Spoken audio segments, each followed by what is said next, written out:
नमः शिवाय। हर हर महादेव।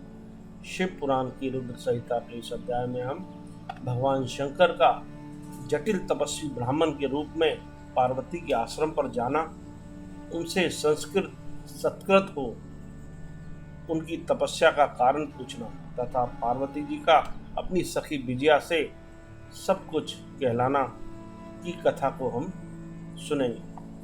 ब्रह्मा जी कहते हैं, नारद जी, उन सप्त ऋषियों के अपने लोक में चले जाने पर सुंदर लीला करने वाले साक्षात भगवान शंकर ने देवी के तप की परीक्षा लेने का विचार किया। वे मन ही मन पार्वती से बहुत संतुष्ट थे। परीक्षा के ही बहाने पार्वती जी को देखने के लिए जटाधारी तपस्वी का रूप धारण करके भगवान शंभु उनके वन में गए। अपने तेज से प्रकाशमान अत्यंत बूढ़े ब्राह्मण का रूप धारण करके प्रसन्नचित हो वे दंड और छत्र लिए वहां से प्रस्थित हुए। आश्रम में पहुंचकर उन्होंने देखा देवी शिवा सखियों से घिरी हुई वेदी पर बैठी है और चंद्रमा की विशुद्ध कला सी प्रतीत होती है। ब्रह्मचारी का स्वरूप धारण किए भक्त वत्सल शंभु पार्वती देवी को देखकर प्रीति पूर्वक उनके पास गए। उन अद्भुत तेजस्वी ब्राह्मण देवता को आया देख उस समय देवी शिवा ने समस्त पूजन सामग्रियों द्वारा उनकी पूजा की। जब उनका भली भांति सत्कार हो गया, सामग्रियों द्वारा उनकी पूजा संपन्न कर ली गई, तब पार्वती ने बड़ी प्रसन्नता और प्रेम के साथ उन ब्राह्मण देव से आदर पूर्वक कुशल समाचार पूछा। पार्वती बोली, ब्रह्मचारी का स्वरूप धारण करके आए हुए आप कौन हैं और कहां से पधारे हैं? वेताओं में श्रेष्ठ विप्रवर, आप अपने तेज से इस वन को प्रकाशित कर रहे हैं। मैंने जो कुछ पूछा है उसे बतलाइए। ब्राह्मण ने कहा, मैं इच्छानुसार विचरने वाला व्रत ब्राह्मण हूँ, पवित्र बुद्धि तपस्वी, दूसरों को सुख देने वाला और परोपकारी हूँ, इसमें संशय नहीं है।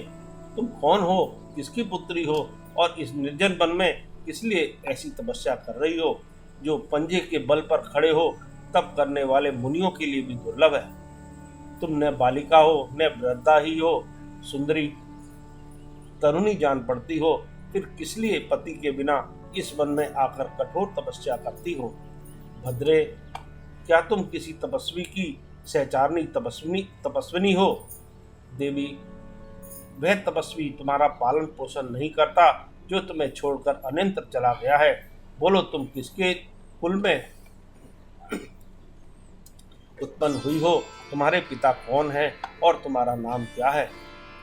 तुम महासौभाग्य रूपा जान पड़ती हो, तुम्हारा तपस्या में अनुराग व्यर्थ है। क्या तुम वेद माता गायत्री हो, लक्ष्मी हो, अथवा क्या सुंदर रूप वाली सरस्वती हो? इन तीनों में तुम कौन हो, यह मैं अनुमान से निश्चय नहीं कर पाता। पार्वती बोली, विप्रवर, न तो मैं वेद माता गायत्री हूँ, न लक्ष्मी हूँ, न सरस्वती हूँ। इस समय मैं हिमाचल की पुत्री हूँ और मेरा नाम पार्वती है। पूर्व काल में, इससे पहले के जन्म में मैं प्रजापति दक्ष की पुत्री थी। उस समय मेरा नाम सती था। एक दिन पिता ने मेरे पति की निंदा की थी, जिससे कुपित हो मैंने योग के द्वारा शरीर को त्याग दिया था। इस जन्म में भी भगवान शिव मुझे मिल गए थे, परंतु भाग्यवश काम को भस्म करके वे मुझे भी छोड़कर चले गए। ब्राह्मण शंकर जी के चले जाने पर मैं बृहता ताप से उद्गिन हो उठी और तपस्या के लिए दृढ़ निश्चय करके पिता के घर से यहाँ गंगा जी के तट पर चली आई। यहाँ दीर्घ काल तक कठोर तपस्या करके भी मैं अपने प्राण वल्लभ को न पा सकी, इसलिए अग्नि में प्रवेश कर जाना चाहती थी। इतने में ही आपको आया देख मैं क्षण भर के लिए ठहर गई। अब आप बताइए, मैं अग्नि में प्रवेश करूंगी क्योंकि भगवान शिव ने मुझे स्वीकार नहीं किया, किंतु जहाँ जहाँ मैं जन्म लूंगी वहाँ वहाँ शिव का ही पति रूप में वर्ण करूंगी। ब्रह्मा जी कहते हैं, नारद जी, ऐसा कहकर पार्वती उन ब्राह्मण देवता के सामने ही अग्नि में समा गई। यद्यपि ब्राह्मण देव सामने से उन्हें बारंबार ऐसा करने से रोक रहे थे, अग्नि में प्रवेश करती हुई पर्वत राजकुमारी पार्वती की तपस्या के प्रभाव से वह आग उसी क्षण चंदन पंख के समान शीतल हो गई। क्षण भर उस आग के भीतर रहकर जब पार्वती आकाश में ऊपर की ओर उड़ने लगी, तब ब्राह्मण रूपधारी शिव ने सहसा हंसते हुए उनसे पुनः पूछा, अहो भद्रे, तुम्हारा तप क्या है? यह कुछ भी मेरी समझ में नहीं आया।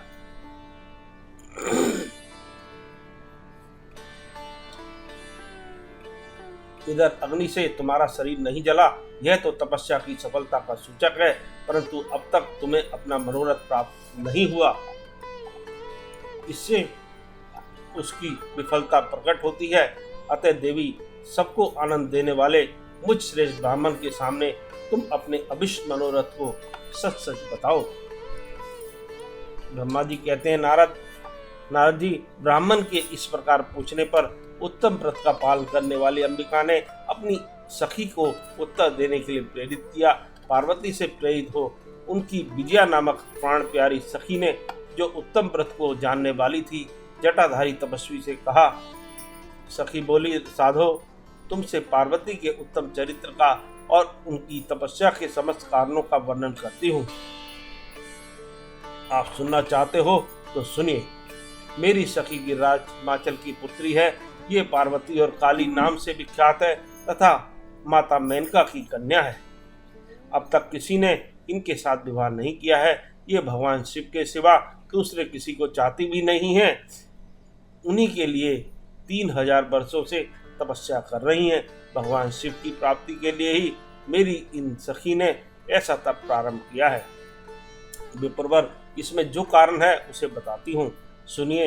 ये पर्वत राजकुमारी ब्रह्मा, विष्णु तथा इंद्र आदि देवताओं को भी छोड़कर केवल पिनाकपाणी भगवान शंकर को ही पति रूप में प्राप्त करना चाहती हैं और नारद जी के आदेश से यह कठोर तपस्या कर रही हैं।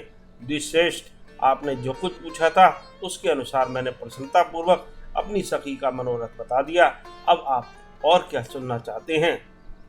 ब्रह्मा जी कहते हैं, नारद जी, विजया का यह यथार्थ वचन सुनकर जटाधारी तपस्वी रुद्र हंसते हुए बोले, सखी ने यह जो कुछ कहा है उसमें मुझे परिहास का अनुमान होता है। यदि यह सब ठीक हो तो पार्वती देवी अपने मुंह से कहे। जटिल ब्राह्मण के इस प्रकार कहने पर पार्वती देवी अपने मुंह से ही यों कहने लगी। इस तरह रुद्र संहिता का ये अध्याय समाप्त होता है। ओम नमः शिवाय।